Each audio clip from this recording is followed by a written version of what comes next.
Muito bem, estamos aí prosseguindo com a nossa temática A Fé Cristã Diante dos Desafios do Pós-Modernismo.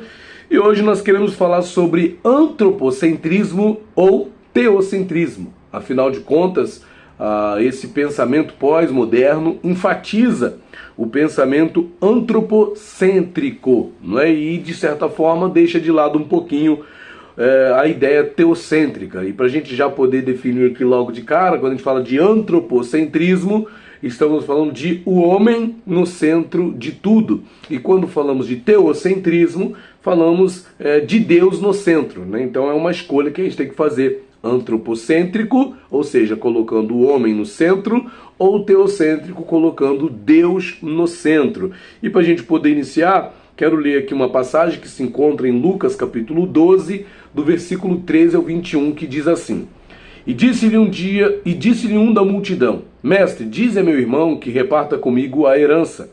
Mas ele lhe disse: Homem, quem me pôs a mim por juiz o repartidor entre vós?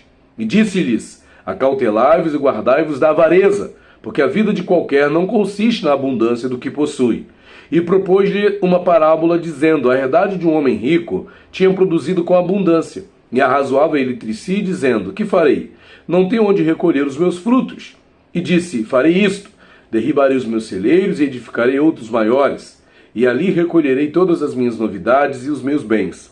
E direi à minha alma: Alma, tens em depósito muitos bens, para muitos anos. Descansa, come, bebe e folga. Mas Deus lhe disse: Louco, esta noite te pedirão a tua alma, e o que tens preparado para quem será? Assim é aquele que para si ajunta tesouros e não é rico para com Deus, ok? Então esse texto é um texto que mostra um pouquinho dessa ênfase, né? Quando a gente pensa em quê? Em antropocentrismo, né? E o que a gente já pode dizer é que essa ideia antropocêntrica, segundo aqui o nosso estudo, é de certa forma de inspiração demoníaca. Por quê? Porque ela trata de deificar, né, de endeusar, ou até mesmo de cultuar o homem como se ele fosse um Deus, né, como se fosse ser um absoluto de si mesmo e também do seu próprio destino. Então a gente observa até mesmo nessa passagem que esse personagem que é citado aí por Jesus nessa parábola, ele usa repetidamente termos possessivos, como meus frutos, meus celeiros, minhas novidades, né, meus bens. Esse camarada, ele mostra que ele está vivendo e trabalhando em função de si mesmo. Ele está vivendo e trabalhando em função dos seus próprios interesses. Ele está vivendo e trabalhando em função dos seus próprios objetivos, desconsiderando qualquer coisa que não seja ele mesmo, qualquer coisa além de si mesmo. E isso é antropocentrismo, ok? Então todas as vezes que nós nos colocamos no centro de tudo, nós estamos estabelecendo a nós mesmos como alvo de tudo o que fazemos. Nós somos o alvo de tudo o que fazemos e não Deus, não é? Estamos tendo uma atitude antropocêntrica quando nos colocamos no centro de tudo, esquecendo que quem deve ser o centro é Deus, ok? Então quando a gente tem uma ênfase antropocêntrica, o foco é quem? É o homem. Mas quando nós temos uma ênfase teocêntrica, o foco é Deus. Quando nós temos uma ênfase antropocêntrica, a fé é pautada no homem e na ciência. Quando nós temos uma ênfase teocêntrica, a fé é pautada na confiança em Deus. Quando nós temos uma ênfase antropocêntrica em relação, por exemplo, à ética, está pautada no relativismo moral. Porém, quando nós temos uma ênfase teocêntrica, a ética está pautada em absolutos morais bíblicos, não é? Quando nós temos uma ênfase antropocêntrica, a religião, o culto, não é pautado no pluralismo religioso. Porém, quando a ênfase é teocêntrica, a religião, o culto, é uma religião cristocêntrica, é um culto cristocêntrico, voltado para Deus, voltado para o senhorio de Cristo sobre as nossas vidas, né? O antropocismo tem aqui, como a gente pode dizer, alguns emblemas, né? Alguns emblemas.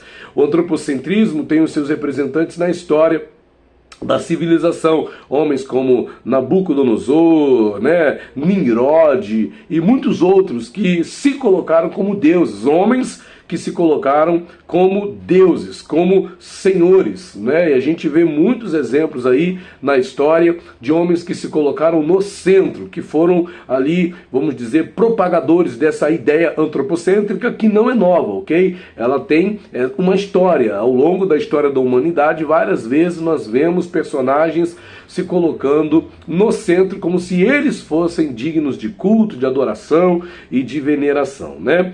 E isso com certeza faz com que a transcendência de Deus esteja sob ataque, porque para que haja uma maior aceitação do antropocentrismo no mundo, as pessoas que defendem esse pensamento, elas promovem isso tentando invalidar a doutrina bíblica, né, da transcendência de Deus, né? Como que o objetivo fosse negar esse senhorio, né, de Deus, esse poderio de Deus, essa influência de Deus sobre a humanidade. E muitas das vezes é o que nós também permitimos que pensamentos assim surjam também na nossa mente. É preciso entender, para que isso não aconteça, que a imanência de Deus não exclui a sua transcendência. São verdades e atributos que se completam. Deus é transcendente, não é? Ele transcende as épocas, os tempos, e ele também é imanente. E esses atributos se completam. Se por um lado Deus na sua imanência participa, né, ativamente da história humana, conduzindo o seu glorioso plano através dos tempos, ele também na sua transcendência, como Criador e Todo-Poderoso, é infinitamente superior à criação e à criatura. Ele é Deus sobre todas as coisas, não há outra além dele e não há outra rocha que ele conheça, conforme Isaías 44, versículo 8, né? E um dos pautos, vamos dizer assim, um dos fundamentos, uma das bases do antropocentrismo é o orgulho humano, né? E muitas das vezes nós vemos personagens bíblicos, personagens da história e até mesmo pessoas dos nossos dias que são plenamente movidas pelo orgulho humano, que é aí a rocha, a pedra fundamental, né, do antropocentrismo, né? O endeusamento e a idolatria do homem advém do seu espírito orgulhoso. E o orgulho, conforme diz lá em Provérbios 16, 18, ele precede a ruína, não é? O orgulho precede a ruína. Então a pessoa que se deixa levar pelo orgulho e se deixa dominar por esse sentimento, ela vai encontrar a ruína, né? O orgulho julga-se grande e maior do que todos. Melhor, o orgulhoso, né? Ele julga-se grande e maior do que todos. E isso, claro, atenta contra Deus, por só Ele é grande e glorioso. O orgulho e a soberba formam um todo, sendo um teórico e outro prático. Voltemos, por exemplo, a episódios aí narrados na Bíblia, onde a gente vê várias vezes pessoas sendo ali tomadas pelo sentimento de soberba, pelo sentimento de orgulho, né, que o separa de quem? De Deus, impedindo impedindo de viver a plenitude de Deus na sua própria vida. Esse orgulho acaba sendo empecilho para que Deus opere na vida do homem. E quando o homem é levado a pôr em dúvida, né, os desígnios de Deus, os propósitos de Deus, né, achando que ele tem o domínio sobre si mesmo e sobre o que acontece na sua vida, ele acaba, de alguma maneira, né, impedindo que os propósitos saudáveis e planos de Deus se concretizem na sua própria vida. Por exemplo, na parábola que a gente leu, esse personagem citado por Jesus dizia, né, tens em depósito muitos bens para muitos anos, ou seja, eu tenho controle absoluto das situações, o que tiver que acontecer está sob o meu controle, porque eu já me preparei, né? Não preciso de Deus, porque eu já fui capaz de fazer tudo o que é necessário. Claro, não estou dizendo que nós não devamos nos preparar, que nós não devamos ser prudentes, né? Porém, nós não podemos esquecer que o dono das nossas vidas é quem? É Deus, ok? E Ele é quem deve estar no centro de tudo. E independente dos nossos esforços, nós apenas somos criaturas, ok? Deus é Deus e nós somos apenas criaturas. E uma questão que vem também acompanhado dentro desse bojo, dessa pesquisa, é muitas das vezes a questão do questionamento da existência de Deus, né? Muitas das vezes Deus acaba sendo negado. O antropocentrismo, de alguma maneira, ele nega a existência de Deus, a interferência de Deus na humanidade, né? Deus Isso, quando a gente fala dessa questão, né, da existência de Deus, isso é uma verdade que jamais pode ser removida da história, sob pena de a criação perder todo o seu significado. Porque se Deus não existe, qual é a razão de tudo que existe? Ok? Se Deus não existe, para que existe tudo? Se tirarmos Deus do cenário, fica vazio, porque Deus é a razão de tudo, né? Ó, a crença, isso aqui o Charles Finney dizia, a crença na existência de Deus é uma necessidade primacial da razão, sem a qual é impossível dar sequência coerente a qualquer forma de raciocínio. Então, para que haja lógica, é preciso também que haja a consideração da existência de Deus, né? E também como Deus sendo a causa de todas as coisas. Lembrando que quando a gente fala da existência de Deus, que é uma necessidade da razão,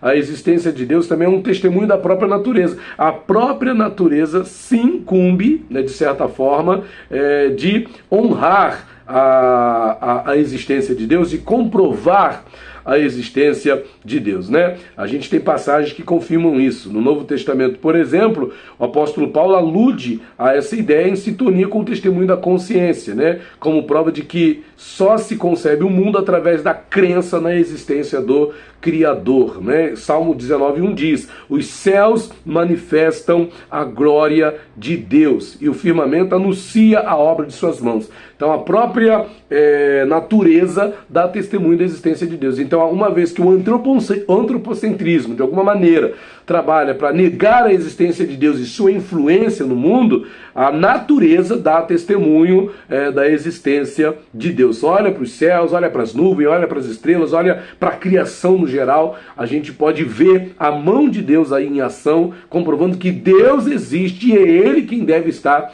no centro de tudo. Lembrando também que quando falamos da existência de Deus, falamos da pedra angular da revelação. A existência de Deus é a pedra angular da revelação bíblica, ao apelo da consciência, ao testemunho do que vemos à nossa volta. A Bíblia simplesmente responde: no princípio criou Deus os céus e a terra. Veja, as Escrituras não se preocupam em provar a existência de Deus, visto que isso é um fato admitido, uma vez que se existe uma Escritura que nós chamamos de palavra de Deus, não precisa haver na própria palavra de Deus alguma coisa dizendo que Deus existe, né? Uma vez que Deus é o assunto principal de todas as Escrituras, ok? Do início de Gênesis a Apocalipse, Deus se faz presente, mesmo quando ele não é citado, como por exemplo acontece no livro de Esther. Deus está em ação no livro de Esther, ainda que o seu nome não seja citado propriamente